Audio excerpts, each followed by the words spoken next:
எசேக்கியேல் தீர்க்கதரிசன புஸ்தகம் 16ஆம் அதிகாரம். எசேக்கியேல் 16:55. நான் போன வாரத்துல சொல்லியிருந்தேன், இந்த மாசத்துல 1ஆம் தேதி வாக்குத்தத்த ஆராதனை வழக்கமா இருக்கிறது போல இல்லாம காலை இருக்குன்னு நிறைய பேர் அது மறந்துட்டீங்க போல இருக்குது.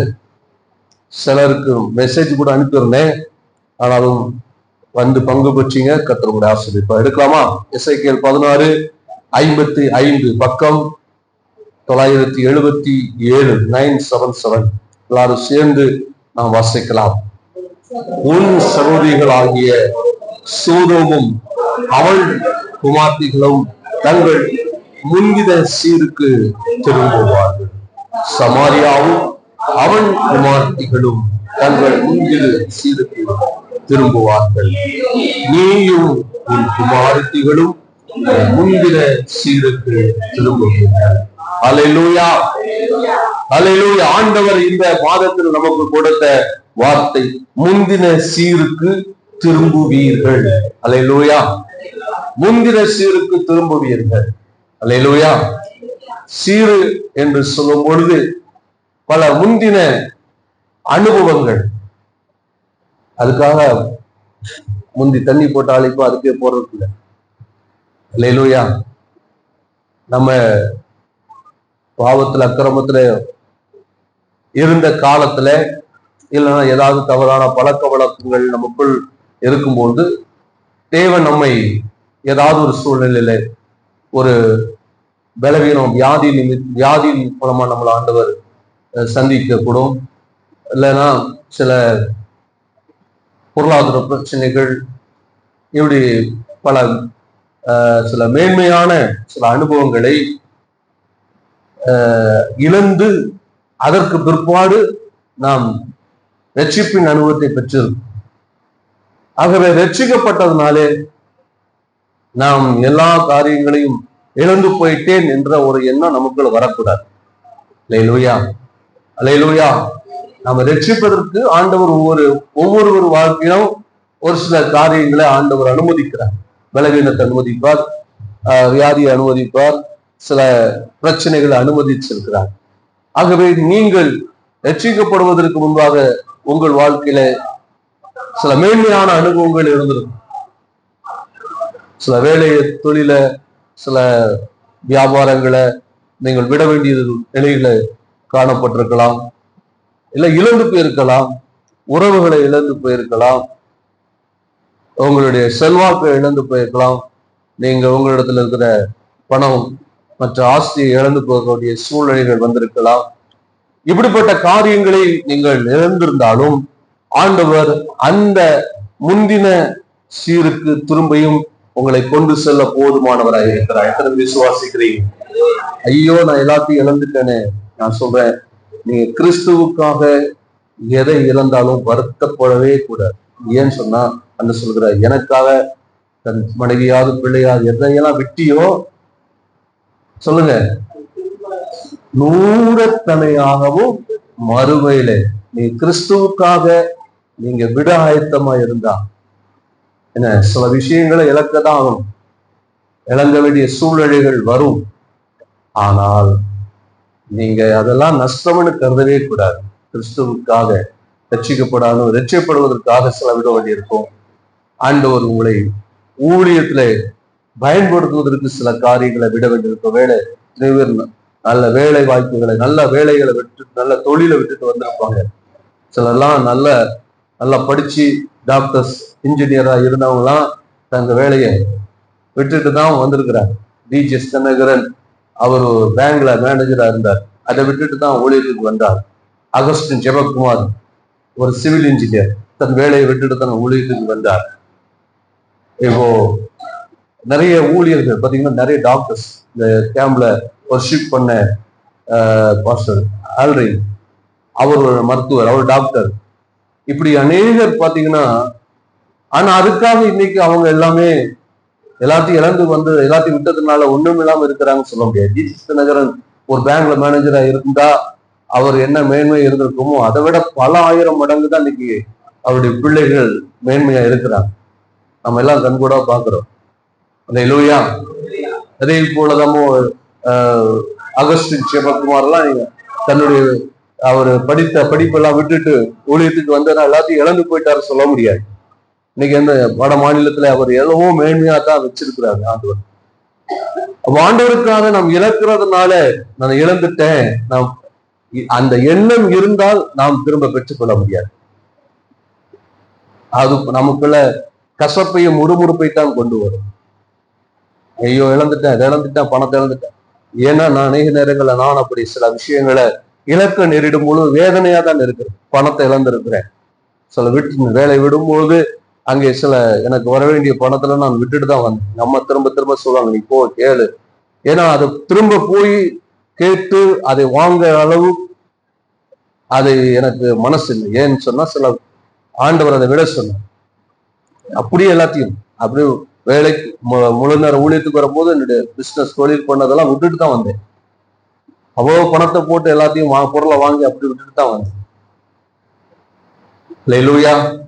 ஆண்டவர் சில நேரங்களிலே நம்மை சில காரியங்களை விட்டு வருவதற்கு எதிர்பார்க்கிறார். அப்படி வரும் பொழுது ஆண்டவர் திரும்பியும் அதை நமக்கு தருவதற்கு போதுமானவராயிருக்கிறார். எத்தனை பேர் விசுவாசிக்கிறீங்க?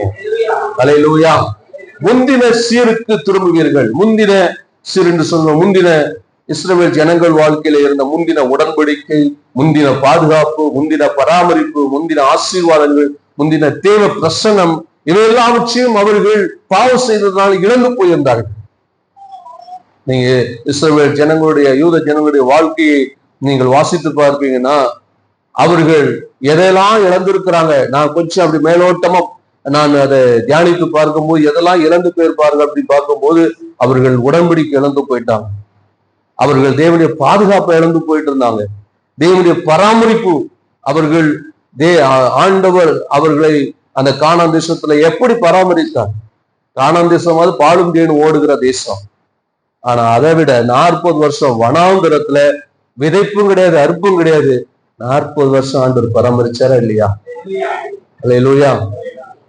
விதைப்பும் இல்லாத அறுப்பும் இல்லாத தேசத்துல 40 வருஷம் ஆண்டவர் பராமரிச்சார். அல்லேலூயா. அப்போ தேவனுடைய பராமரிப்பு, தேவனுடைய ஆசீர்வாதம், எல்லாவற்றுக்கும் மேலாக தேவனுடைய பிரசனத்தை அவர்கள் எங்க அனுபவிச்சாங்க? கானான் தேசத்துல அனுபவிச்சாங்க. ஆனா இப்போ கானான் தேசத்துல சொல்லும் பொழுது அவங்க அந்த சுதந்திரத்துக்கு கொண்ட தேசம். ஆனா அதே தேசத்துல அவங்க இருந்தாலும் இப்போ தேவ பிரசனத்தை அவர்களால் என்ன செய்ய முடியல, அனுபவிக்க முடியல. தேவ பிரசனத்தை அவர்கள் இழந்து போனார்கள். ஆகவே தான் ஆண்டவர் இந்த எசேக்கியேல் தீர்க்கதரிசி மூலமா, எசேக்கியேல் தீர்க்கதரிசனம் உரைத்தது எப்போ அப்படின்னு சொன்னா யூத ஜனங்கள் பாபிலோனுக்கு சிறைப்பட்டு போன காலம். இது எசேக்கியேல் 1ஆம் அதிகாரத்துல முதல் வசனங்கள்ல நீங்க வாசித்து பார்த்தீங்கன்னா தெரியும். வாசிங்க 1-2 வசனம். ஏற்கனவே போன வாரம் வாசித்து நினைக்கிறேன். அதுல சொல்லப்பட்டிருக்குது, வாசிங்களேன்.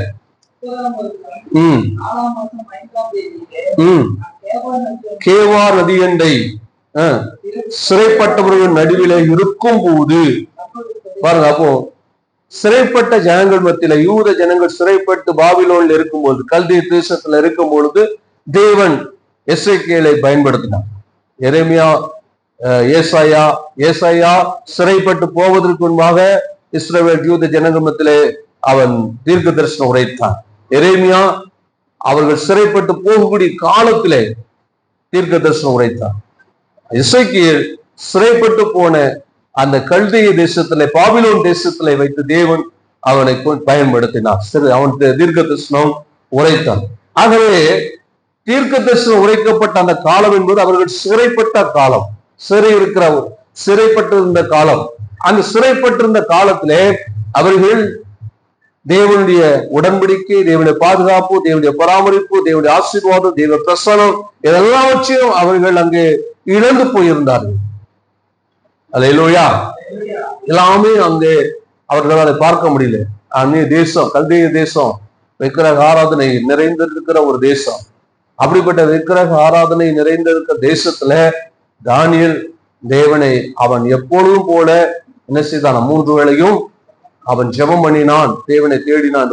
அங்க சொல்லுவோம் சில நேரங்கள்ல நாங்க இருக்கிற பகுதி ரொம்ப மோசமான பகுதி, நாங்க இருக்கிற இடங்கள்ல அங்க ஆண்டவரை ஆராதிக்க முடியாது, ஜெபிக்க முடியாது, இருக்கிற வீடுகள்ல ஜெபிக்க முடியாது, இப்படிதான் சொல்லுவாங்க. ஏன்னா அந்த நபர்கள் நாம் குடியிருக்கிற பகுதிகளில் இருக்கிறவர்கள் வேறு மாற்று மதத்தை சேர்ந்தவர்களாக இருக்கும் பொழுது அநேக நேரங்களிலே நமக்கு அப்படிப்பட்ட, அதாவது நாம் விடுதலையோடு ஆராதிப்பது ஜெபிப்பதற்கு தடைகள் இருக்கலாம். ஆனா நம்ம நினைக்கிறோம் அப்படி. பெரும்பாலும் கிறிஸ்தவர்கள் இருக்கிற வீடுகள்ல தான் ஜெபிக்கிறதுக்கு தடை. அதை புரிஞ்சுக்கணும். கிறிஸ்தவர்கள் இருக்கிற பகுதியில தான் ஜெபிக்கிறதுக்கு தடை. இல்லையா? எங்க வீட்டுல ஒரு போர்ஷன் எக்ஸ்ட்ரா எங்க ஹவுஸ் ஓனர் அவர்கிட்ட கேட்கும்போது எக்ஸ்ட்ரா ஒரு போர்ஷன் வேணும், நாங்க கெஸ்ட் எல்லாம் வந்தா இல்ல தங்க வைக்கிறதுக்கு நாங்க பிடிக்கும் போது முதல் கேள்வி இருந்தா, அங்க ஏதாவது பிரேயர் நடத்த போறீங்களா? அப்புறம் ஒரு லுத்தரன் சரி உங்கத்துல எல்லாம் வேற யாரும் கிடையாது. முதல் கேள்வி என்னது? அப்ப எப்படி இருக்கிறோம், எப்படி இருக்கிறாங்க பாரு. அப்போ நம்ம நினைக்கிறோம் ரசிக்கப்படாத ஜனங்களோ மற்ற மார்க்கத்தை சேர்ந்தவங்களோ தான் நமக்கு தடையே அநேக கிறிஸ்தவர்கள் தான். அல்லேலூயா. இப்போ அவர்கள் இருக்கிறது எங்க? கல்தே தேசத்துல, பாபிலோன் தேசத்துல.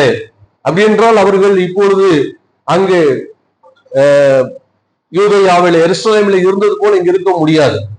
அவங்க எதெல்லாம் இழந்து போயிடலாம். இப்படிப்பட்ட காலத்துலதான், இப்படிப்பட்ட சூழ்நிலையில் தான் எசேக்கியேல் தீர்க்கதரிசி அந்த யூத ஜனங்களுக்கு என்ன செய்கிறார்? தேவனுடைய வார்த்தையை சொல்லுகிறார்.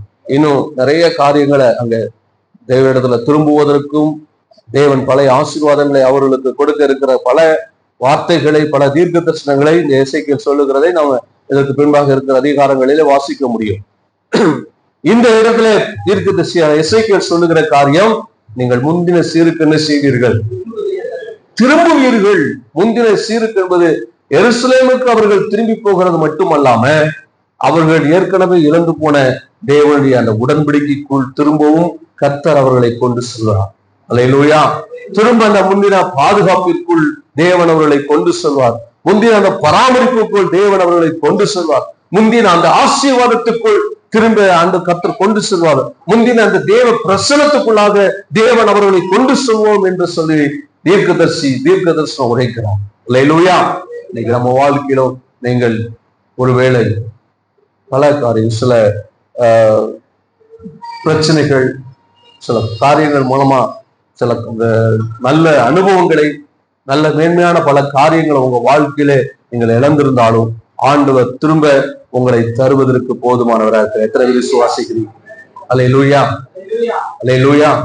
அதே போலதான் ஆண்டவர் ஒரு ஓமையை புதிய ஏற்பாட்டுல சொன்னார்.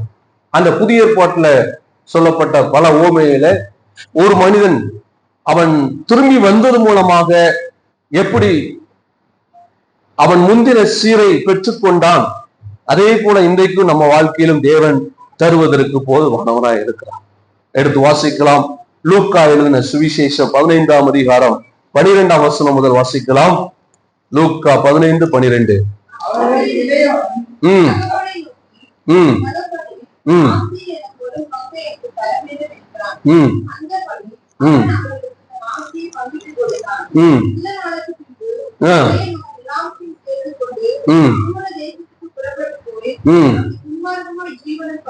பண்ணி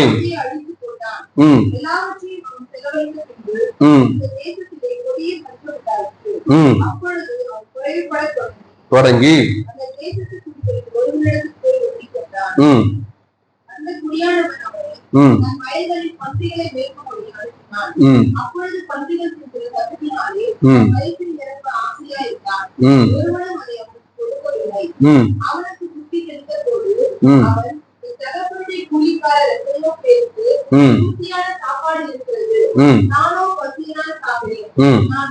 நான் எழுந்து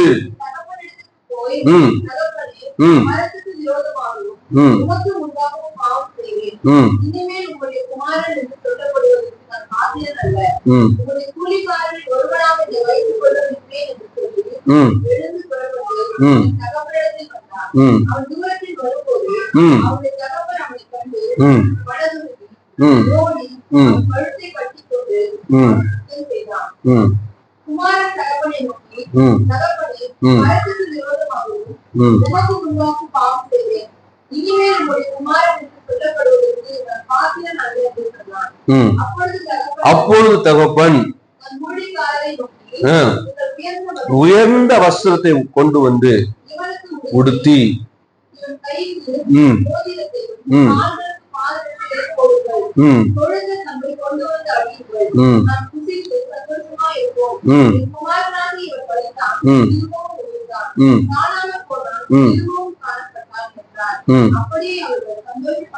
போதும் பாருங்க. இங்க இந்த இளைய மகனை குறித்து பார்க்கிறோம். அவன் தகப்பனோடு கூட அவன் இருக்கிற காலத்துல அவனுக்கு ஒரு மன கசப்பு. எவ்வளவு நாள் தான் இவரோடு கூட இருக்கிறது? இப்ப இவன் போனது நல்லதா கெட்டதா சொல்லுங்க? போனது நல்லதா கெட்டதா? இந்த வாய் திறந்த ஒண்ணும் சொல்ல மாட்டேங்கிறீங்க. நல்லது. ஏன்னா அதாவது சொல்லுவாங்க, நிழலுடைய அருமை வெயில போனாதான் தெரியும். அதனால போனது நல்லது. போனதுனாலதான் இப்போ அவன் முதலாவது எதை அங்கே அவன் ருசிக்கிறான்னா தகப்புடைய அன்பை, தகப்புடைய பாதுகாப்ப, தகப்புடைய பராமரிப்ப. ஆனா இப்ப அவனுக்கு என்ன இருக்கு? பணம் இருக்கு, சொத்தெல்லாம் வித்துட்டு போயிட்டான். பணம் இருக்கு, நண்பர்கள் இருக்கிறாங்க. அவனுக்கு என்ன நினைக்கிறானோ நினைக்கிறவாறு எல்லாமே அவன் அனுபவிக்கிறதுக்கான வாய்ப்புகள் இப்போ ஏராளமா கிடைக்குது. நிறைய பேருக்கு என்னன்னா சுதந்திரம் என்பது தரிகட்ட வாழ்க்கையைத்தான் சுதந்திரமா நினைக்கிறாங்க. தரிகட்ட வாழ்க்கை வாழ்வதல்ல சுதந்திரம். ஒரு ஒழுங்குக்குள் வாழ்வதுதான் உண்மையான பாதுகாப்பு. அல்லேலூயா, அல்லேலூயா. அன்று சொல்ல, கோழி தன் செட்டைகளுக்குள்ள என்ன செய்வோம்? மூடி மறைக்கிறது போல ஒண்ணு நாம் மறைத்து பாதுகாப்புங்கிறது. செட்டைகளுக்குள்ள இருப்பது என்பது பாதுகாப்பு. ஆனா உள்ள இருக்கும்போது எப்படி இருக்கும்? வெக்கையா இருக்கும், பாமா இருக்கும், சூடா இருக்கும். எவ்வளவு நேரம் உள்ள இருக்க முடியும்? ஐயோ குளிர்ந்து காத்தடிக்க வராது, காத்து இல்லை, அது இல்லை, அப்படியே உண்டு நெளிஞ்சுட்டு வந்துட்டே இருப்போம். ஏன்னா பிரசங்கம் பண்ணும்போது அடிக்கடி யாரும் நெளிச்சு போகாதீங்க, அடிக்கடி இல்லை எந்திரிச்சே போகாதீங்க. அதே மாதிரி உள்ள இருளா இருக்கும். உள்ள என்ன இருக்கும்? இருளா இருக்கும். உள்ள இருக்க முடியாது. ஆனா அதுதான் என்னது? கோழி குஞ்சுக்கு பாதுகாப்பு. அல்லேலூயா. நமக்கு பாதுகாப்பு எது? எது பாதுகாப்பு? அங்க கடவுளோடு தேவனோடு இருக்கிற அனுபவம். ஆனா இப்ப அவன் தகப்பனோடு கூட இருக்கிறத என்ன பண்றான்? விரும்பல. நண்பர்கள் எல்லாம் நிறைய அவனை தேடி வராங்க. எப்ப வந்தாலும் அப்பாட்டா கேட்க வேண்டியிருக்கு. நான் போயிட்டு வரட்டா, எனக்கு கொஞ்சம் ஏதாவது கொடுங்களேன், கொஞ்சம் 5 பணம் கொடுங்க, நான் போயிட்டு வரேன், பசங்க கூப்பிடுறாங்க, ஒரு ரவுண்ட் அடிச்சுட்டு வரேன், எனக்கு ஒரு நல்ல பைக் வாங்கிட்டாங்களேன், பசங்கள்லாம் நல்ல பெரிய பெரிய பைக்ல போறாங்க, எனக்கு ஒரு நல்ல பைக் வாங்கிட்டாங்க. இதுதான் இன்னைக்கு இருக்கக்கூடிய வாலிபர் நிலைமையில சபை மக்கள் விசுவாசிகள் நிலைமை. நம்ம எதிர்பார்க்கிறதெல்லாம் தர வேண்டும் என்று விரும்புவது சரியானா இல்லை. நம்ம எதிர்பார்க்கிறதெல்லாம் நம்முடைய தகப்பன் தருவது கிடையாது. எது நமக்கு அவசியமோ அதை தருகிறார். அல்லேலூயா. எது நமக்கு தேவையோ தேவையை ஆண்டவர் ஏற்ற நேரத்துல செய்வார். ஆமென். இப்போ தன் தகப்பன் இடத்துல அவன் எதிர்பார்க்கிற காரியங்கள் எல்லாமே தகப்பனை சார்ந்து இருக்கிற நிலை, அதுதான் ஆசீர்வாதம். அல்லேலூயா. பவுல் சொல்றாரு, உலகத்துல உங்களுக்கு அநேக உபதேசிமார்கள் இருக்கலாம், தகப்பன்மார் இல்லையே. அல்லேலூயா. கர்த்தர் நமக்கு தகப்பன்மார்களை தந்திருக்கிறார்னா அதுதான் நமக்கு ஆசீர்வாதம், அதுதான் நமக்கு பாதுகாப்பு. அது உங்க பெற்ற தகப்பனா இருக்கலாம், சபை ஊழியர்களா இருக்கலாம். யாரே கர்த்தர் உங்களுக்கு தகப்பனை நீங்க தேட முடியாது. கர்த்தரா தர்றதும் தகப்பன். நீங்களா தேட முடியும்? எனக்கு இந்த தகப்பனுக்கு நான் பிள்ளையா பிறக்க, இந்த பெற்றோருக்கு பிள்ளையா பிறக்கிறேன்னு ஆண்டவர்கிட்ட கேட்டு எத்தனை பேர் வந்தீங்க? எத்தனை பேர் கேட்டு வந்தீங்க? கர்த்தர் கொடுத்தார். அது ஒருவேளை உங்க தகப்பன் அவர் உங்களை விட குறைவான நிலையில இன்னைக்கு இருக்கலாம். ஆனா அவருடைய முயற்சினால்தான் இன்னைக்கு மேல நீங்க வந்திருப்பீங்க. அப்படிதானே? அவர் கஷ்டப்பட்டாலும் கூலி வேலை செஞ்சாலும் உங்களை படிக்க வச்சு இன்னைக்கு உங்களை நல்ல நிலைக்கு மேலாண் நிலைக்கு நீங்க உயர்ந்திருக்கிறதுக்கு உங்க தகப்பன் தான் காரணம். ஆனா இன்னைக்கு அவங்களை அசட்டை பண்ணக்கூடாது. அல்லேலூயா. அல்லேலூயா. இப்ப பாருங்க, ஒரு தகப்பனோடு கூட இருக்கிற உறவு, அதுதான் இன்னைக்கு ஒரு மேலான உறவு. அதுதான் நல்ல உறவு. அதுதான் நமக்கு பாதுகாப்பு. அதுதான் நமக்கு பராமரிப்பு. அல்லேலூயா. ஆனா அதை விட இன்னைக்கு நாம் எதை அதிகமாய் மனிதர்கள் விரும்புகிறார், எதை அதிகமா நாம் விரும்புகிறோம் என்று சொன்னா, எந்த நம்மளை யாரும் போர்ஸ் பண்ணக்கூடாது, யாரும் நம்மளை கட்டு போடக்கூடாது, யாரும் நம்மளை தடை செய்யக்கூடாது. தன் இஷ்டம் போல நாம் வாழணும்னு நினைக்கிறோம். அதுக்கு யார் தடையா இருக்கிறார்? அதை யார் தடை செய்கிறார்? நம்மளை ஒரு கட்டுக்குள்ள யார் கொண்டு வர போறாங்களோ, கொண்டு வர விரும்புகிறாங்களோ, அவர்களை விட்டு நாம் தூரம் போக நினைக்கிறோம். அதுதான் நாம் செய்கிற மிகப்பெரிய தவறு. இந்த இளையகுமாரன் தன் தகப்பனோடு கூட இருக்கிறத அவன் விரும்பல. ஆகவே தான் என்ன செஞ்சான்? தன் தகப்பனிடத்துக்கு ஆஸ்தியெல்லாம் பெற்றுக்கொண்டு தூர தேசத்துக்கு போய் அவன் என்ன செஞ்சான்? எல்லாவற்றையும் அவன் இழந்து போனான். அல்லேலூயா. பணத்தை இழந்து போனான். பணம் கடைசி தான். ஆனா முதலாவது தகப்பனுடைய அன்பை இழந்து போனான். தகப்பனுடைய பார்வை, அவ தகப்பனோடு கூட இருக்கிற தகப்பனுடைய பார்வையில இருந்தான். ஆண்டு சொல்ல, இந்த ஜனத்தை எனக்கென்று ஏற்படுத்தினேன் அப்படிங்கிறார்.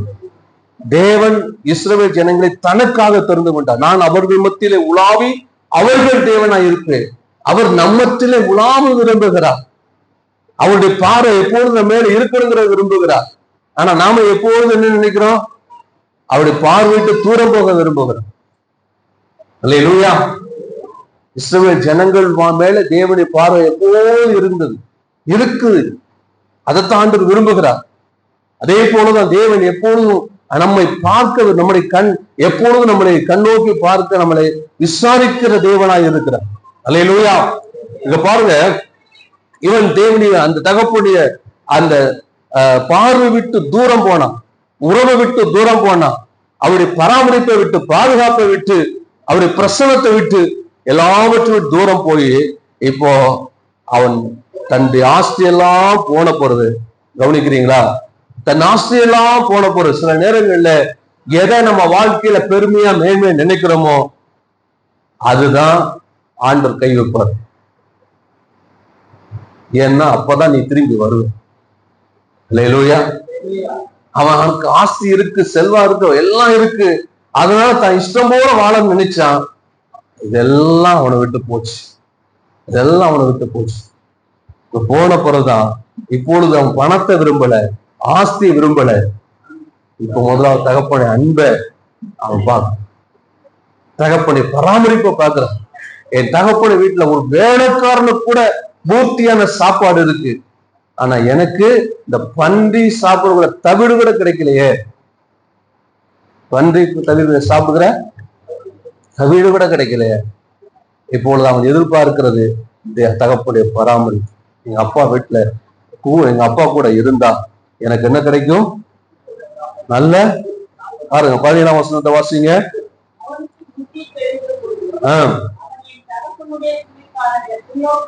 எத்தனையோ பேருக்கு எப்படி இருக்கு? பூர்த்தியான சாப்பாடு.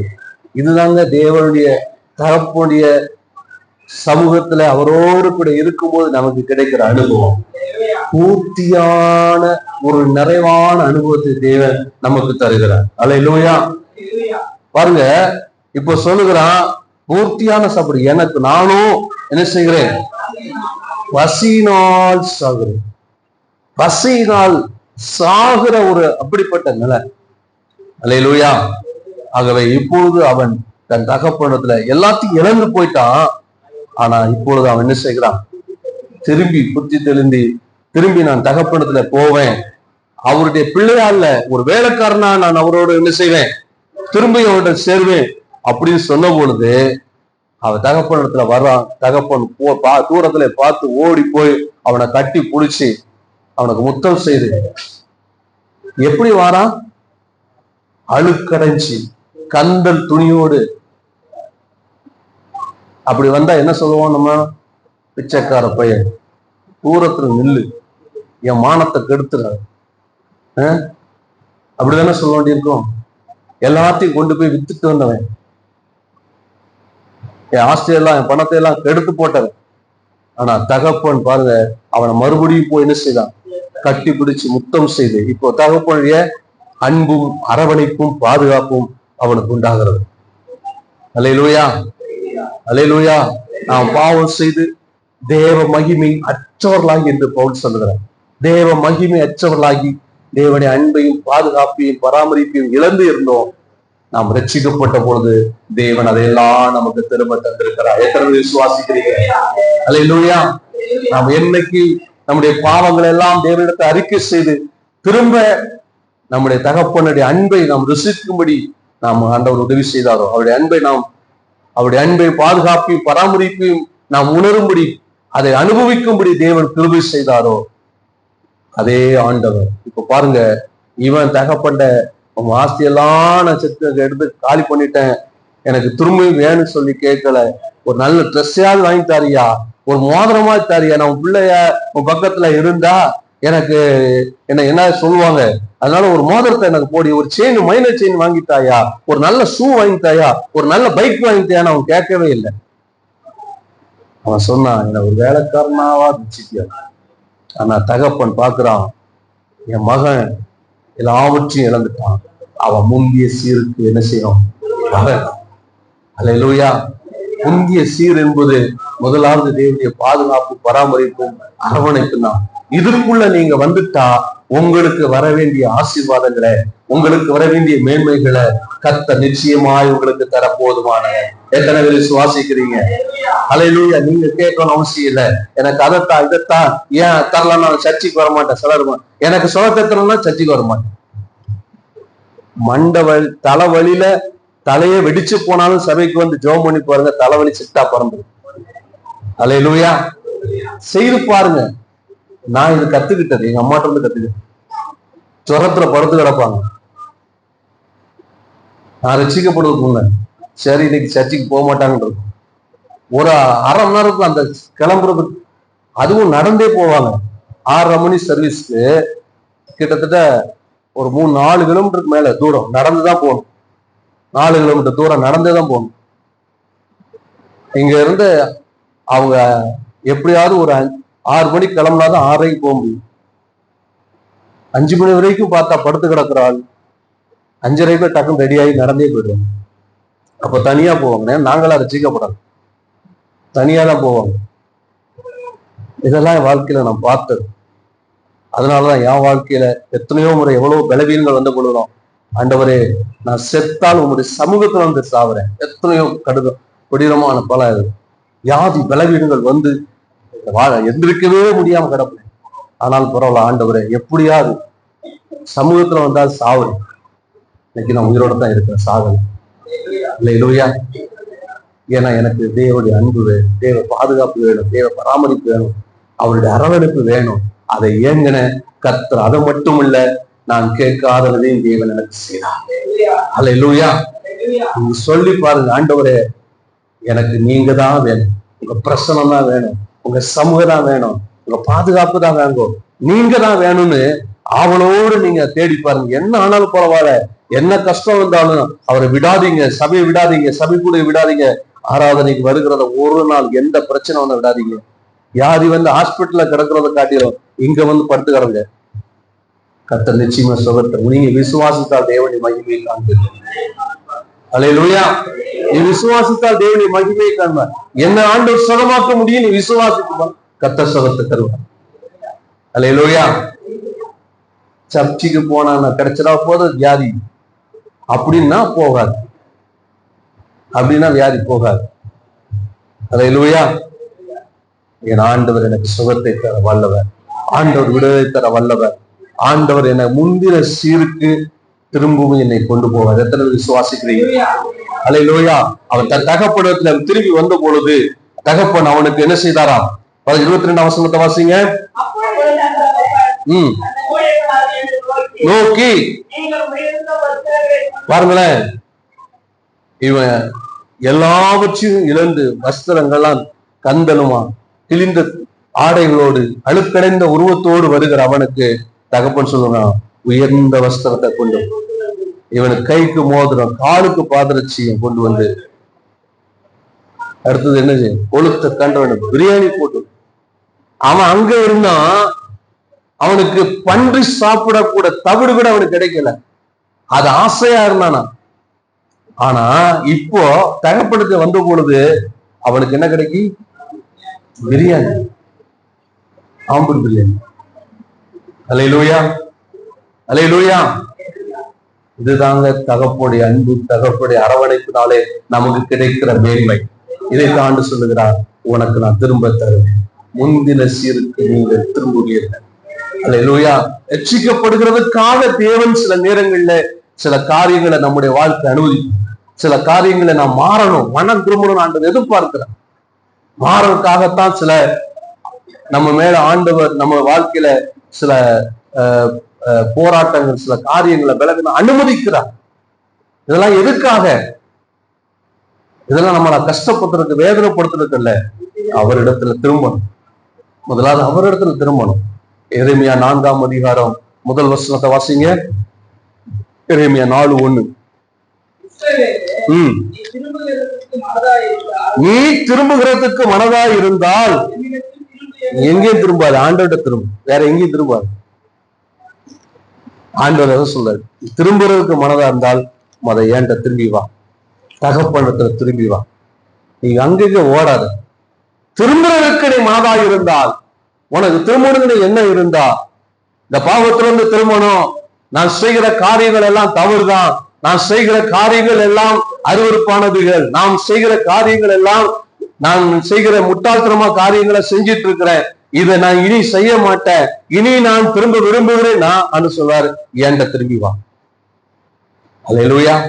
திரும்புகிறதுக்கு மனதா இருந்தால் என்ன செய்? என்னிடத்துல நீ திரும்ப. நமக்கு உண்மையாய் உங்கள் மேல் அன்பு செலுத்தி உங்களை அரவணைக்கிற ஒரே நபர் உங்களை என்னை படைத்த தேவன், நமக்காக ஜீவனை கொடுத்த ஆண்டவராய் இயேசு கிறிஸ்து மட்டுமே. அல்லேலூயா. திரும்புறதுக்கு மனதா இருந்தா சொல்ல, உனக்காக ஜீவனை கொடுத்த நான் இருக்க பயந்த திரும்பி வா. அல்லேலூயா. அடுத்தது 15ஆம் அதிகாரம் 19ஆம் வசனம் வாசிங்க. எரேமியா 15:19.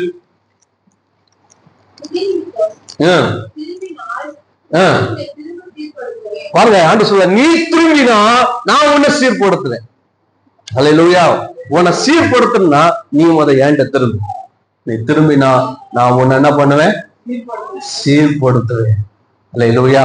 முதலாவது நம்முடைய உள்ளான வாழ்க்கையில ஆண்டவர் நம்மளை சரிப்படுத்துவார், சீர்படுத்துவார். சீர் என்பது அதாவது நாம தேவன் நமக்கு வைத்திருக்கிற ஆசீர்வாதங்கள், மேன்மைகள், இவைகளும் அது சீர் என்றுதான் நாம் சொல்ல முடியும். அதே போல சீர் என்று சொல்லும் பொழுது நம்ம வாழ்க்கையில சில நமக்குள் இருக்கிற சில பல காரியங்கள், சில அசுத்தமான பல காரியங்கள்ல இருந்து நம்மளை சுத்திகரித்து நம்முடைய இருதயத்தை தேவனுக்கு உகந்ததாய் மாற்றுவது. அல்லேலூயா, அல்லேலூயா. ஆண்டவர் செய்ய விரும்புகிறதுதான். ஏன்னா நமக்குள்ள நிறைய அநேக மதியினங்கள் இருக்கு. அல்லேலூயா. பிள்ளையின் நெஞ்சில் என்ன இருக்கும்? தண்டனையின் பிரம்பு. சில மதியினங்கள் நமக்கு இருக்குது. நான் நேற்று மாலை வேலையெல்லாம் முடிச்சுட்டு போய் ஒரு டீ சாப்பிடுறதுக்காக போகும்போது அங்கே ரோட்ல ஒரு ஆக்சிடென்ட், ரொம்ப பெருசுல ஒரு ஃபேமிலியா ஒருத்தர் வந்தவர் கீழே வந்துட்டு, அவரு ஒய்ஃபு, 2 பிள்ளைங்க. எனக்கு அப்போ 2013 ஞாபகம் வந்துச்சு. நான் அப்படிதான் விரும்புவேன். பெரிய அடியெல்லாம் உள்ள அந்த குழந்தைக்கு மட்டும் ஸ்டாச்சு. இது எதை நான் அவங்க மதியீனமான செய்த காரியம். என்ன காரியம்? 4 பேர் பைக்ல போகக்கூடாது, ஃபேமிலியா 4 பேர் போறது. அன்னைக்கே நான் முடிவு பண்ணேன். அன்னையிலிருந்து கேட்க ஆரம்பிச்சேன், ஆண்டவர் எனக்கு ஒரு கார் தாங்க, பிள்ளைகள் வளர்ந்துட்டு இருக்கிறாங்க, இனி பைக்ல எல்லாம் போறது தெரியும், சாத்தியப்படாது. 5 பேர் 6 பேர் நமக்கு எத்து. நான் 5 பேர் வச்சு ஓட்டுறேன் போங்க. ஒரு முறை 2 முறை சில நேரங்கள்ல ஆண்டவர் நம்மளை பாதுகாக்கிறது. ஆனா எப்பவுமே என்ன செய்யக்கூடாது? அதுக்காக தான் தண்டனையின் பிரம்பு. இது அவங்கள காலி பண்றதுக்கு இல்ல, ஒரு எச்சரிப்பு. இப்படி நீ செய்யாத. ஆண்டவர் அன்னைக்கு ஒரு எச்சரிப்பு கொடுத்தாரு, இப்படி நீ செய்யாத. அல்லேலூயா. அதுல இருந்து வெளியில விசிட்டிங் போனா, அது வரைக்கும் பிள்ளைகளோட விசிட்டிங் போவோம், பிள்ளைகளோட ஜெபத்துக்கு போற எல்லாம் இருந்தாங்க. ஏன்னா வீட்டுல வேற பெரியவங்க கிடையாதுனால கூட்டிகிட்டே. அதுக்கப்புறம் முடிவு பண்ணோம் பிள்ளைகளை எங்கேயும் வெளியில கூட்டு போட்டோம். அவங்க வீட்டுல விட்டுட்டு நாங்க 2 பேர் தான் விசிட்டிங் போவோம், ஜபத்துக்கு போவோம், வந்துதான் மற்ற காரியங்களை பார்த்துக்குவோம். ஏன்னா 2 பேரும் சின்ன பிள்ளைங்களா இருந்ததுனால வேற வழி இல்லை. அவங்க தனியா கூட்டு போக கூட, விட்டு போக கூட கூட்டு போயிடுவோம். அப்புறம் அதுல இருந்து முடிவு பண்ணும் வீட்டுல விட்டுட்டு போவோம். அல்லேலூயா.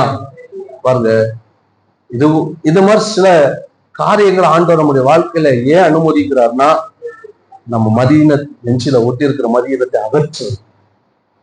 அல்லேலூயா, அல்லேலூயா, அல்லேலூயா. இப்ப வாசிங்க 15-19 வாசிங்க.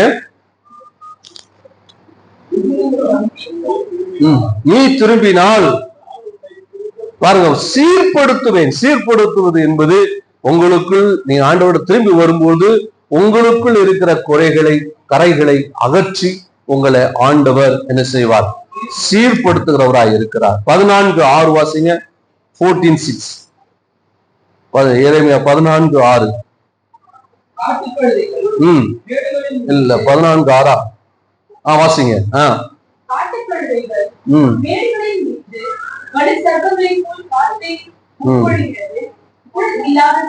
இல்ல அது இல்ல, நான் வேற ஏதோ மாத்திட்டு இருக்கிறேன். 16:5 இல்ல, வசனம் சரியா பாருங்க. ஆண்டவர் சொல்லுகிறார் திரும்பு. அதாவது என்ன செய்ய, என்னிடத்துல திரும்ப, நான் உன்னை என்ன செய்வேன்? சீர்படுத்துவேன். அல்லேலூயா, அல்லேலூயா. சீர்படுத்தி முந்திர சீருக்கு தேவன் மறுபடியும் உங்களை என்ன செய்வார்? நான்லாம் திரும்ப வருவேனா? திரும்ப அந்த பழைய நிலைக்கு வருமா? திரும்ப அதே வாழ்க்கை, அதே சில நேரங்கள்ல அநேகர் தன்னுடைய வாழ்க்கையில இருக்கிற பல மேன்மையான அனுபவங்களை இழந்திருக்கலாம். பல குடும்பத்தில வாழ்க்கையில சமாதானம், சந்தோஷம், ஐக்கியம், உறவுகள், நிறைய வாழ்க்கையில குடும்ப வாழ்க்கையில உறவுகள் இன்னைக்கு உடைக்கப்பட்டு காணப்படுது. உறவுகள் சரியில்லை.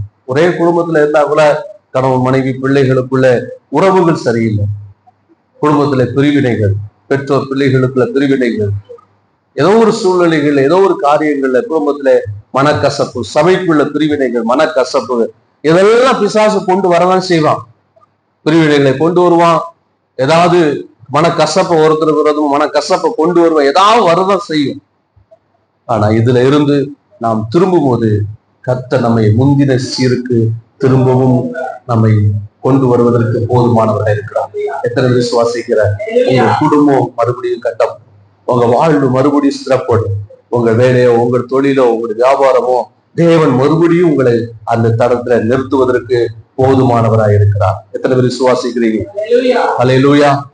எல்லாரும் ஜெபம் பண்ணுவோமா? நம்ம எழுந்து ஜெபிக்க போகிறோம். அப்படின்னா ஜெபிப்போம். அல்லேலூயா. முந்தின சீருக்கு திரும்புவீர்கள். ஆண்டவர் அன்றைக்கு அந்த இளைய குமாரனை ஆண்டவர் மறுபடி முந்தின சீருக்கு